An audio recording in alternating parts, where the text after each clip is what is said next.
안녕하십니까. 빌딩 부자로 가는 길 빌딩 로드 오동립입니다. 여러분들, 땅은 용도 지역으로 해서 법으로 이 땅을 어떻게 개발할 건지를 다 정해놨잖아요. 여러분들이 제일 많이 들으셨던 게 3종 일반 주거지역, 2종 일반 주거지역, 준주거지역, 성수동 같은 경우는 준공업지역, 테헤란로 같은 경우는 일반 상업지역. 그래서 이 땅을 어떻게 개발할 건지 건폐 용적률, 높이 이런 것들이 정해져 있는데, 그 땅에 건물을 짓는 이 건축물의 각 층의 용도는 법으로 정해진 게 없어요. 즉, 건축주가 이 땅에서 가장 효율적으로 사용할 만한 시설물이 뭐가 될까를 고민하고 결정해서 자기가 자기 돈 들여서 짓는 거죠. 그러면 이 지역은 주거지역이 될 것 같다라고 하면은 다세대나 다가구를 지어서 주택 임대 사업을 하는 거고, 이 지역은 사무실 밀집 지역이 될 것 같으니까 사무실 들을 수 있는 그런 건축물을 지어야 되겠다. 이 지역은 먹자 상권이 생길 것 같고 또는 소매점이 생길 것 같으니까 그런 걸 지어야 되겠다라고 생각하고, 땅에 가장 적합한 용도의 건축물을 짓는 게 수익의 첫 번째입니다. 자, 그럼 여기서 이 땅에 가장 적합한 용도가 뭔지를 전문가와 상의해서 여러분들이 판단하시거나, 또는 이 지역을 잘 아신다라고 하면 여러분들이 이 지역에선 이게 적합하다라고 본인 스스로 판단하는 경우가 있겠죠. 자, 그럼 여기서 꼬마 빌딩이라고 말하는 이 꼬마 빌딩은 어디에 있는 건물입니까? 대로변 아니면은 광화문, 테헤란로처럼 그런 업무 밀집 지역에 있는 게 아니라 여러분들 집 옆에 있는 빌딩들이 대부분 다 꼬마 빌딩일 거예요. 그 이유가 뭐냐면은 땅이 일단 작아야 되겠죠. 대로변에 있는 건물들은 땅이 일단 큽니다. 그러면 절대 꼬마가 될 수 없죠. 왜냐면 한 평당 가격이 만만치 않는데, 그리고 또 그 땅에 바보가 아닌 이상 건물을 덜 짓는 경우는 없잖아요. 그러면 작은 땅에 건물을 짓다 보니 작은 건물이 지어진 거고, 거기에 세입자를 들여서 월세를 받으니까 나는 이제 꼬마 빌딩 주인이 되는 거다, 이렇게 생각하시는 게 가장 빠른 접근일 것 같습니다. 그러면은 여러분들 집 옆에 있는 그 작은 빌딩은 어떤 임차를 받을까요? 이 궁금증이 여러분들이 꼬마 빌딩에서 수익을 창출하는 첫 걸음이다 라고 생각하시면 될 것 같아요. 자, 어떤 업종이 들어가냐?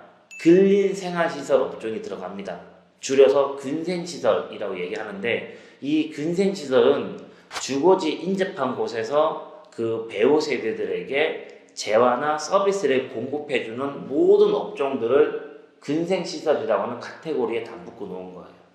자, 여기서 1종 근생시설이 있고 2종 근생시설이 있습니다. 지금 화면에 보시는 것처럼 이렇게 1종은 이런 종류들이 있고요, 2종은 이런 종류들이 있습니다.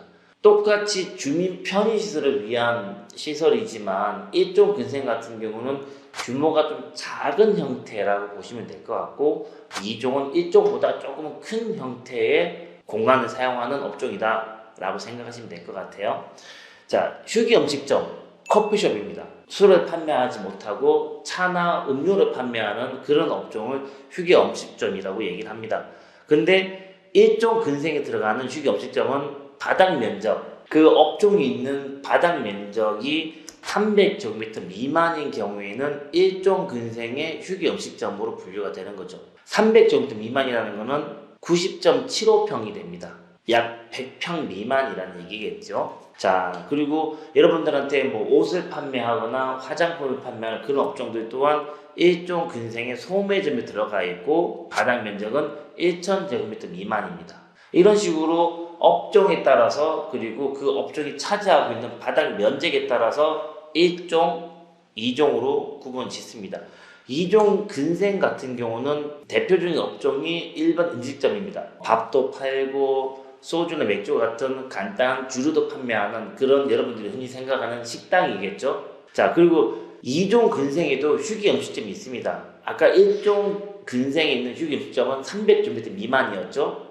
2종 근생에 있는 휴게음식점은 300제곱미터 이상이 되는 면적을 차지하고 있는 휴게음식점이 2종 근생에 포함이 되는 겁니다.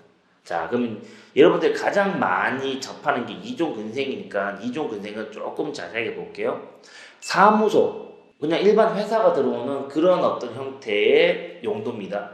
그러면 이 사무소 같은 경우도 500제곱미터 미만이면은 이종 근생이 포함된 사무소고 500제곱미터 이상이 되면은 업무시설로 분류가 됩니다. 업무시설은 근생시설하고 다른 또 다른 카테고리라고 생각하시면 될 것 같습니다. 그리고 또 이종 근생 중에서 여러분들이 주목해야 될 업종이 학원입니다. 여러분들이 거주하고 계신 집 주변에 있는 건물에 있는 학원에 여러분들 자녀를 영어 학원이나 수학 학원을 보내시잖아요. 그러면 이 학원도 바닥 면적이 500제곱미터 미만이면은 이종 근생의 학원에 포함이 되는 거고 500제곱미터 이상이 되면은 교육 연구시설로 분류가 됩니다. 또 다른 카테고리라고 생각하시면 될 것 같아요. 또 뭐 노래 연습장, 단란주점 이런 어떤 술을 판매하면서 노래를 부르면서 뭐 어떤 유흥을 즐기기 위한 그런 업종도 이종 근생이 포함이 되어 있는데 면적이 150제곱미터 미만입니다.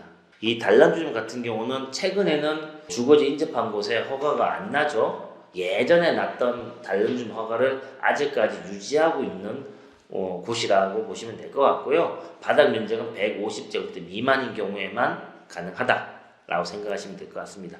자, 그리고 고시원 같은 경우도 이종 근생이 포함이 되어 있습니다. 고시원이라고 하면은 원래는 거기서 공부를 해야 되는 거잖아요. 공부하다가 졸리면 좀 잘 수도 있겠지만 근데 지금 고시원은 그냥 준주택으로 생각하시면 됩니다. 주택하고 같은 개념으로. 단 취사는 공동의 구역에서 해야 된다. 뭐 고시원에 대해서 여러분들 모르는 분이 안 계시니까 고시원에 대한 얘기는 제가 생략하도록 할게요. 혹시나 고시원에 대해서 궁금한 부분이 있으신 분들은 별도로 얘기하시면은 뭐 그런 분들이 많으면은 제가 또 영상을 제작해서 올리도록 하겠습니다. 자, 그러면 고시원 같은 경우는 숙식은 별도의 공간에서 하더라도 취사행위는 공동구역에서 해야 됩니다. 근데 그렇게 하면은 생활하기가 너무 불편하니까 대부분 현재 고시원 같은 경우는 위법으로 그냥 방 안에 인덕션 같은 취사용품이라든가 싱크대 같은 이런 것들을 비치해 두죠. 어쨌든 그런 것들은 불법 건축물로 분류되기 때문에 참고하시면 좋을 것 같고요. 고시원도 이종 근생이 포함이 되어 있다 라고 생각하시면 될 것 같습니다. 자, 그러면 1종, 2종 근생하고 아까 제가 잠깐 얘기 드렸던 업무시설 또는 교육연구시설 그리고 고시원에서 면적이 더 늘어나면 이건 숙박시설로 가겠죠? 숙박시설 이런 카테고리에 따라서 뭐가 달라지냐 왜 이 얘기를 제가 길게 하고 있냐 그 이유는 건물을 여러분들이 리모델링 하시거나 신축하실 때 건축법에 관련된 주차 대수 법정 주차 대수라고 하는데 그 주차 대수가 달라지고요. 오수 정화시설, 정화조 용량이 달라집니다. 그리고 다른 것들이 달라지는 부분들이 있습니다. 자세히 얘기 드리면 길어지니까 주차 대수하고 정화조 용량이 좀 달라진다. 요 부분을 아시면 될 것 같고요. 제가 매수자분들하고 미팅하다 보면은 땅의 용도 지역에 대해서는 알고 계세요.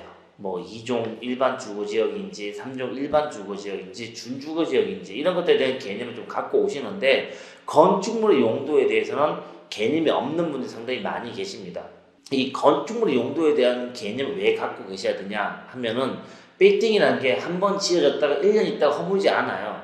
최소한 30년, 40년, 길게는 100년 가는 건물도 있거든요. 아니 100년 이상 가는 건물도 있죠. 자, 그러면 50년 전에 또는 30년 전에 이 지역이 이렇게 상권이 발달된 지역이었냐? 아닐 거 아닙니까?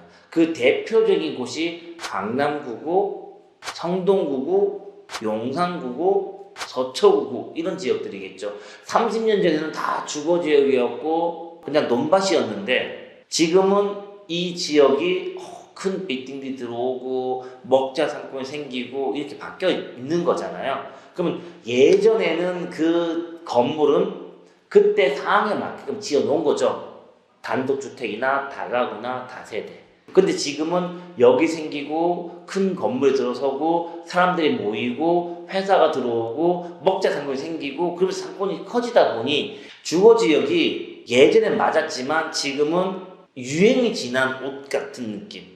과거에 맞는 용도라는 거죠. 그 용도를 바꿔주는 행위들을 그걸 용도 변경한다 라고 얘기를 많이 하시는 거고, 리모델링이나 이런 행위를 거치면서 주택을 근생시설을 용도 변경하는 것들을 많이 보시잖아요. 그 가장 대표적인 곳이 한남동, 이태원, 연담동, 서교동, 성수동, 송정동 이런 지역들이 되겠죠. 신축하는 것보다는 기존 건물을 살려서 건축물의 용도를 바꿔서 지금 시점에 가장 합리적이고 가장 적절한 임차인에 받을 수 있도록 건축물 용도를 바꾸는 행위가 용도 변경이겠죠. 가장 적합한 임차인에 들어올 수 있도록 건축물 용도를 바꿔놔야지 가장 높은 임대료 주면서 들어오는 임차인을 만날 수 있는 겁니다. 여러분들이 매입을 검토하시는 그 건축물이 주변 환경과 적합하게 잘 어울리도록 개발이 되어 있는지, 개발이 되어 있다면 좋은 거고요. 개발이 안 되어 있다라고 하면은 내가 바꾸겠다, 바꿔보자. 그래서 가장 최적의 건물로 만들어서 많은 임대료를 받을 수 있도록 여러분들이 만들어가는 게 피팅 투자의 첫걸음이다 라는 생각으로 건축물의 용도에 대한 얘기 드렸습니다. 오늘 영상은 이만 마치도록 하겠습니다. 감사합니다.